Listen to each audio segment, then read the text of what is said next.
Tequila, a UNESCO World Heritage Region and the birthplace of the drink that bears its name. This was an absolute must on our van life road trip across Mexico. We couldn't miss the opportunity to visit this unique region that is rich in history and has greatly contributed to Mexico's cultural identity. We'll be exploring this iconic town, touring distilleries, and of course learning about and trying tequila. Welcome back. We are very excited to be going to Tequila today.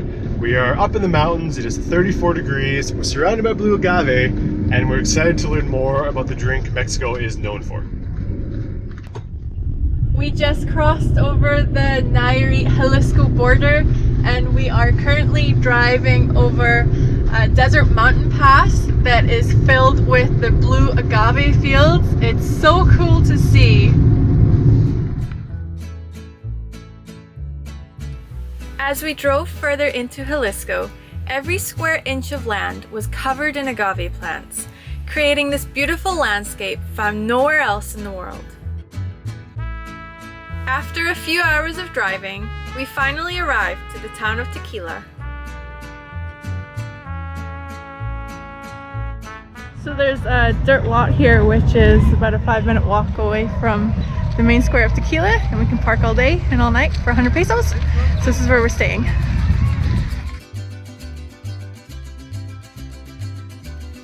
Tequila the town is the origin of tequila the drink, and it has been a designated Pueblo Mágico since 2003.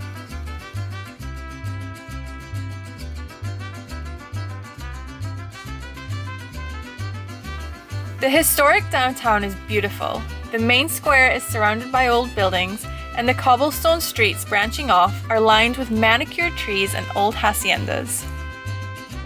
We're walking around the streets of Tequila, and the air smells so agave-like. It's quite sweet. It smells like tequila. There are over 150 distilleries in the area. The first large-scale distillery was created in 1600, and today, the world's oldest still operating tequila distillery is La Rojeña.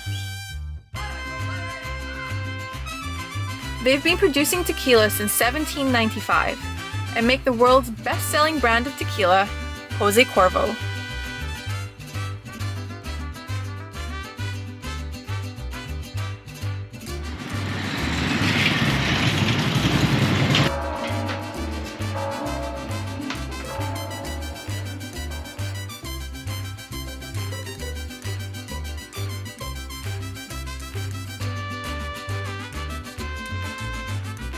So we got a cantarito, which is a clay drink with tequila and it's like fresca.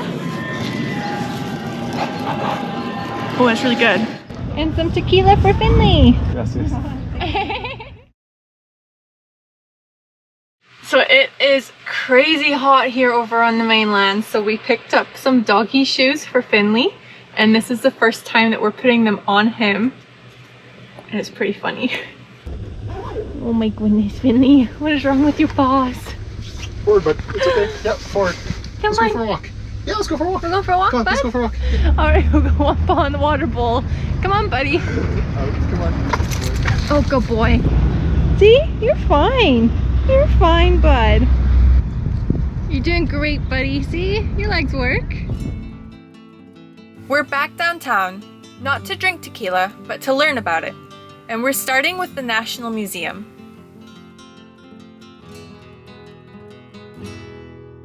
This small museum is packed with information about the history of both the town and the drink. We read about the tequila making process, including all the hard work required in the fields to care for the agave.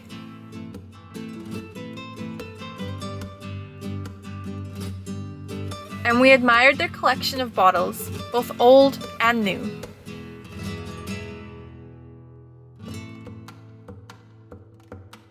The old equipment on display is sometimes still used today, like this tahona, a big stone that was traditionally pulled by a horse or donkey to crush the agave. We took turns exploring the museum while Finley napped in the entrance, since he's not allowed inside.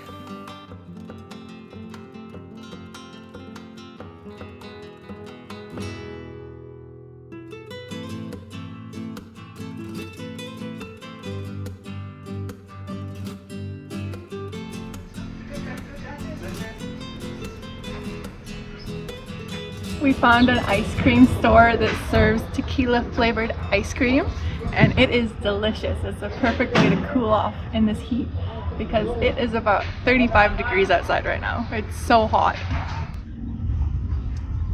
How is it? It's really good. It's not overly sweet, but it tastes like agave. Also, if we didn't stick out like Thor thumbs. If we didn't stick out already as tourists, we certainly do now because people are literally yelling in the street. Look at that dog wearing shoes. So funny. I got tons of soul on my true collectible. Famous, so famous, number one desirable. I do what I want when I want and how I want it. Leave you with the one, yeah. What is your name? Finley. What? Sam Finley. Finley. Getting lots of attention with your shoes. A short drive through town took us to a place we were very excited to visit.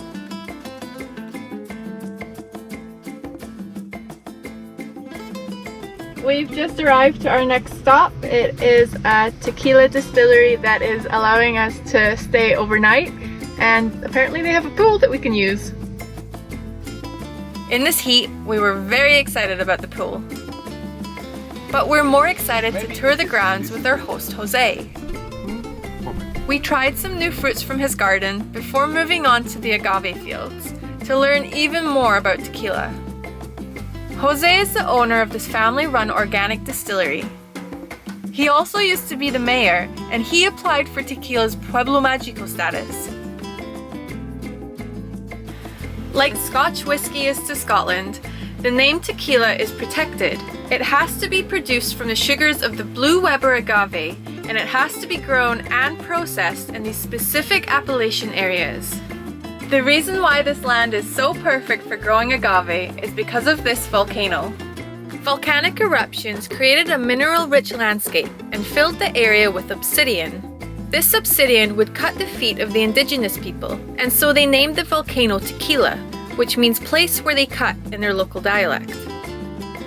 Caring for the agave is hard manual labor performed by humidors. Humidors have been using the same tools and methods for generations. Without them, tequila production would not be possible.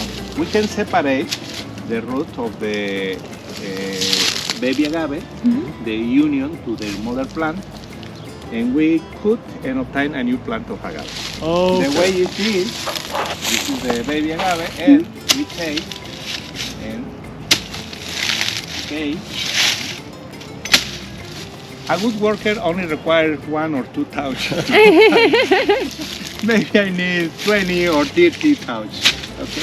Oh, only 3. This is a new plant of agave. We establish in the new lands to new agave. Okay. It's very sharp tool. We can cut in this. Okay. And clean all the legs. From here, it goes on to being processed, bottled, and consumed. Jose showed us techniques to appreciate the tequila, like checking the scent and the body, and this new one, placing it under the eye. Not inside, but Not inside.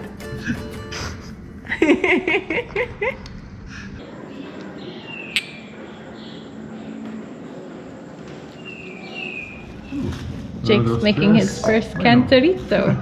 this is the correct order to squish.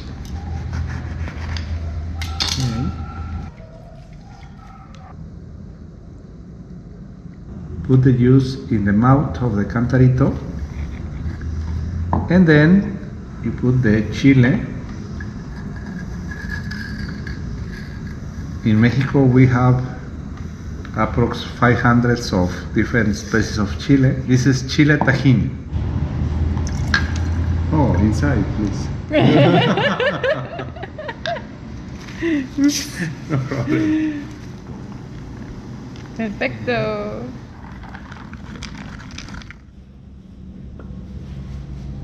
How was it?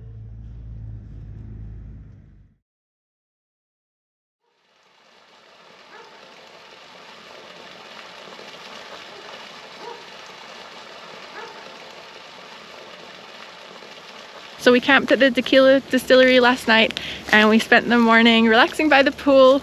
And before we take off, we'll just go for a super quick walk around the grounds and we'll show you it. So that there is the tequila volcano, and over there is all of the agave farm. Here's Jake. And then walking through here, you can see there's the pool over there. So you got the pool there. Bathroom and showers are over there. Tasting room is right there. And then the distillery is in there. Retire the horns and can eat. Hey! What? Just trying some cactus.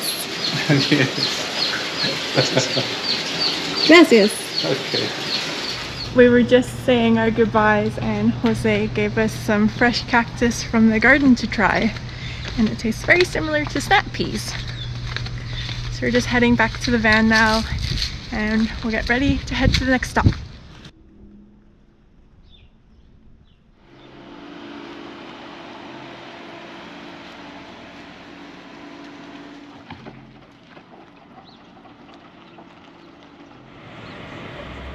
So today we are heading back into Central Tequila, and then we have another distillery booked that we're really excited about, which is Los Abuelos. So let's go check it out. Los Abuelos, or Fortaleza as it's known in the US, is considered to be one of the best artisanal tequila producers in the world. The distillery was started by a 5th generation member of the Souza family, who are known for being pioneers in tequila's commercialization. Their goal was to preserve the traditional methods, and today they produce high-quality tequila using the same techniques and equipment their family used 150 years ago.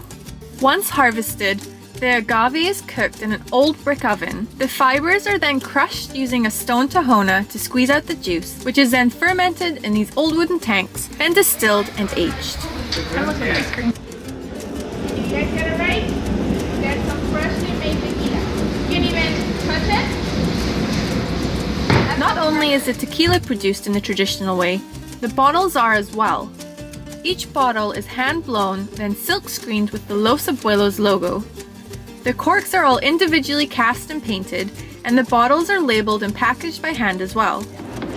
After learning how much work goes into every bottle of tequila, we got to appreciate some down in the tasting caves. So we just finished the tour at Los Abuelos. It was a 8-person tour. It was a tour of the factory. We got to see the distillation process, where they bottle, where they make everything themselves. And then we went to their caves, which is a cool area where they do the tastings. And then afterwards we went and sat in their beautiful garden. It was a very nice tour. Overall, it was less private than when we did with Jose, but it was nice to see a working distillery when they were actually in production as opposed to maintenance. It was very nice. It's a very beautiful area, but I'm happy we had both experiences in tequila. Thanks for watching. Subscribe to join us on our journey across Mexico, and we'll see you next time in Guadalajara.